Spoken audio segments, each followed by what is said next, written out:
Hi, this is my update on writing Research at Scale, the Research Operations Handbook.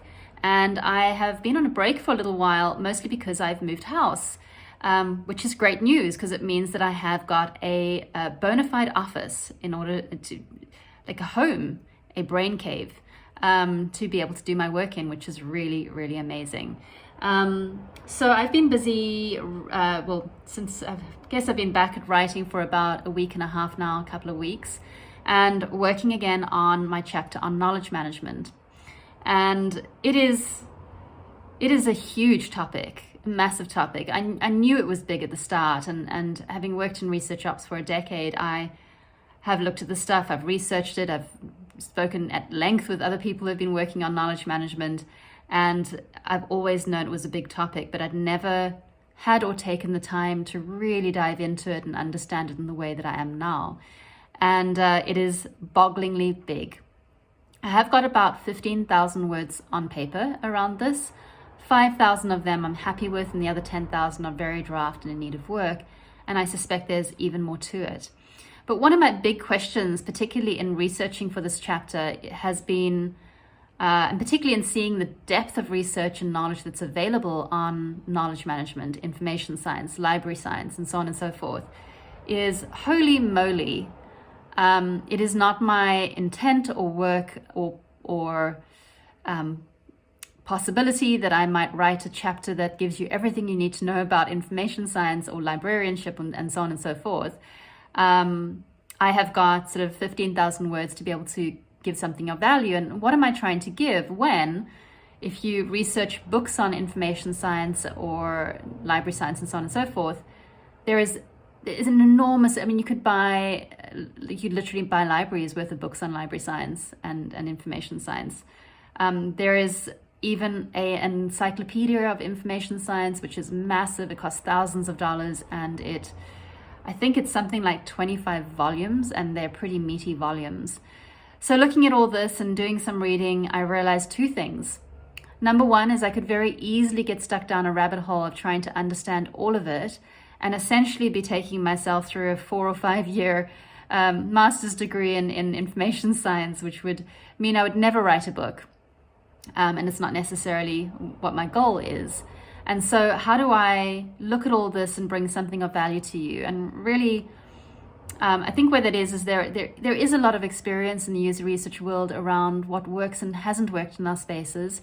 And there is a lot of experience of how many of us in the user research space function and work, and the kinds of demands that are placed on us and the needs that are placed on how knowledge is created, shared, stored, and so on and so forth. And so what I've been looking to do is look at the wealth of information that is out there around the fields of library science, data science, information science, and knowledge management, and past the helpful frameworks and enormous the filtering that they've already done on the stuff, and bring it into a shared space with user research and our needs. And that's been really interesting. So there's two main things that I've been thinking about. And the first is, one of the greatest pressures that are put on a library is the accumulation of content over time.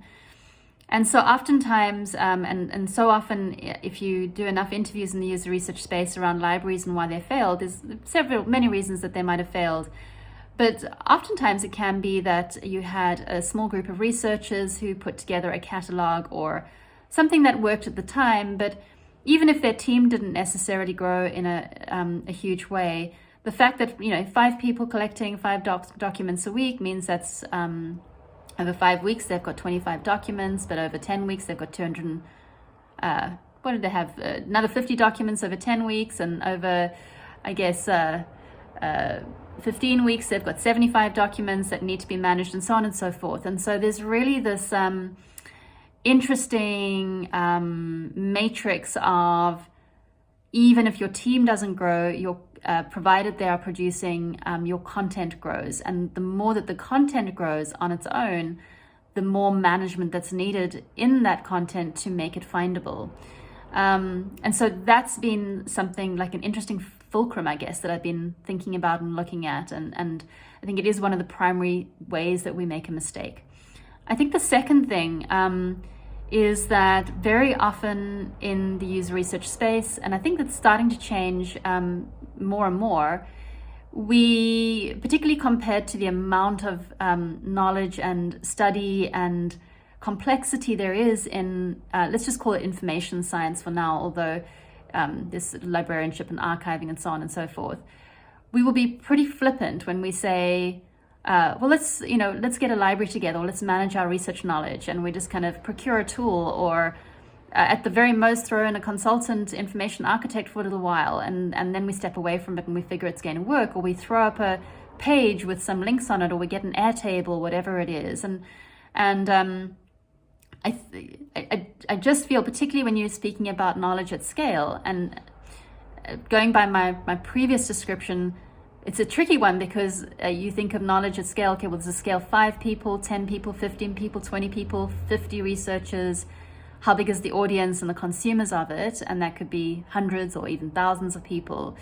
That's not the only scale that's impacting the success or failure of knowledge management. It is that scale of accumulation as well. How fast are you accumulating knowledge?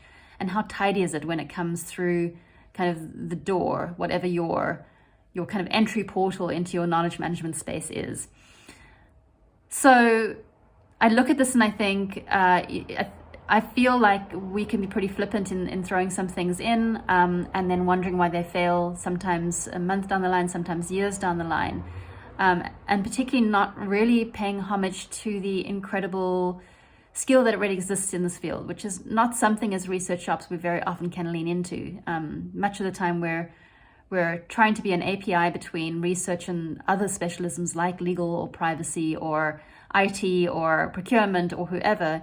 In this space, we tend to not connect very quickly or naturally with our internal knowledge management experts if they're there, or go out and hire ourselves a trained librarian who has done a degree or master's degree in librarianship or knowledge management or information science, whatever.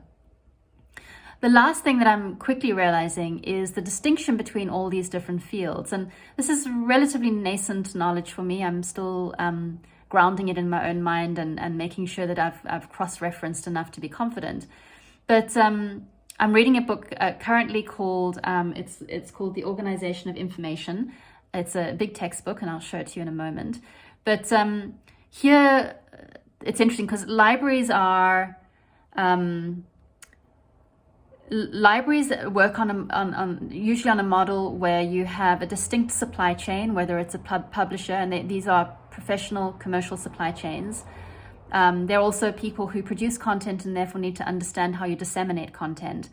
And so a librarian will acquire knowledge from somewhere, usually in like a unit, like a book or a movie file or whatever it is. It's kind of a distinct file of knowledge. And they will take that unit of knowledge, and as a librarian, they will label it, and they'll have a lot of information, like knowledge around how you maintain a metadata. And as librarians, they are hopefully, they love to organize, and they love to keep things organized, and they love to understand and maintain a naming structure and so on and so forth. And so it's also very natural to them as a collective of librarians to want to do the work of keeping the library in order. That's their human nature and their natural bent and what they've trained to do, which makes a difference. And then from there on, they've designed systems to be able to enable other people to find on their own or be served by them to be able to access these units of knowledge. So that's the library. An archive is seen as collections of things. And so it can be a collection of art or a collection of music or a collection of anything really. And so the archivist work is to curate the collection, and that will either be by provenance or the original structure of the collection. And there's debates even around that in that world, around what that means. And very often, from what I've read, that's really seen as archiving physical or digital things that are of historical value, or can be commercial historical value, like legal documents or something. Then you get data management, and this at least is described as managing all the data you might collect in doing something, or document management is the other term. And in terms of user research, this really applies to what I call the repository of raw data, which is audio or visual data or consent forms or anything that is not necessarily a final report, although that is data as well, arguably, that particularly holds information that is sensitive, personal information, or just a personally identifiable information, otherwise known as PII in the privacy world.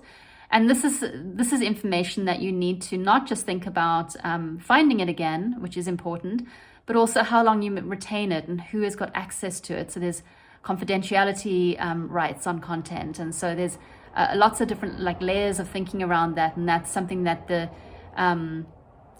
data managers would really think about and look at. Very different to a librarian, who would often get something that has been approved for publishing publicly, and their work is to make sure that it's available to find publicly again, even if that sort of public is internal to the organization. And then you get things like museums and the way they manage their possessions, their antiques or whatever they kind of have in the museum, and so on and so forth. So what I've come to understand is that a field called knowledge management, which emerged in, I think it was 1991, is what I've read, that really came out of the emergence of the World Wide Web and the ideas around managing data and searching for data and the weaknesses in that and the dream of the semantic web. And knowledge management is so interesting because what it does is it extends the field of what a librarian would do in terms of those distinct supply chains and labeling, and then being able to offer that information out as a kind of a unit. And it starts to say, how do we manage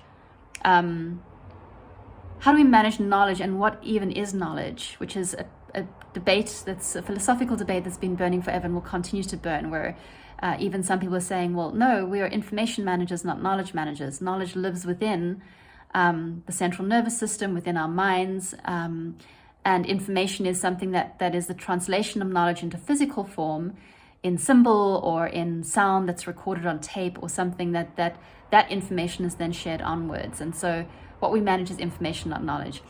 Anyway, I mean, as you can see, you can really get stuck down these. You could get stuck in this world for a good amount of time. But what knowledge managers agree on is that knowledge management is not about tools. It's not about taxonomy. Its crux is people, process, and then tooling after that. It's very much about people. And so the whole import of knowledge management is about looking at culture and how people engage with what is known, what should be known, how you make knowledge, how you share knowledge or share information or make information. And so it's within the heart of that could be a library, or could be an archiving solution, or could be a data management solution. But knowledge management really looks at the broader strategy around how you get people to engage with knowledge and behave around knowledge and produce knowledge. So that's been a very, very useful distinction for me in trying to understand the space and understand where you apply what and what kind of person you look to hire in order to do this work well and do it in a way that it does scale. It takes note of the accumulation of content over time and that weight on a knowledge management solution. And it takes note of culture and cultural change and organizational change. And the kinds of themes that they speak about that you don't see in information science or library science, or at least I haven't yet, is incentives for contributing knowledge to an intranet or a space or a library or whatever you want to call it, and the pros and cons of quantity over quality with those incentives, and so on and so forth. So a lot of the conversation around knowledge management is around change management, around culture management, and not just around tooling and taxonomy, which is really that sort of library information architecture and the sciences kind of space. So I did promise you I'd show you the book that I've got that I'm reading at the moment. This is just one of the books that I'm kind of diving into. You can see it's quite a nice thick book, And there is a bunch of research reports that I've printed out. So many researchers are, researching frameworks for knowledge management. And when I say researchers, I mean academics working at universities around the world. So that is my download. And my editor's going to be really peeved because I'm taking longer over this chapter than I said I would. But I think it's going to be worth it. I think it's such an important chapter, and it's worth diving in. I've just got to make sure not to dive too deep and get lost. Anyway, I'm going to be diligent and get back in a week's time now that I'm settled into my new home. And so I hope that I'll see you then. Cheers.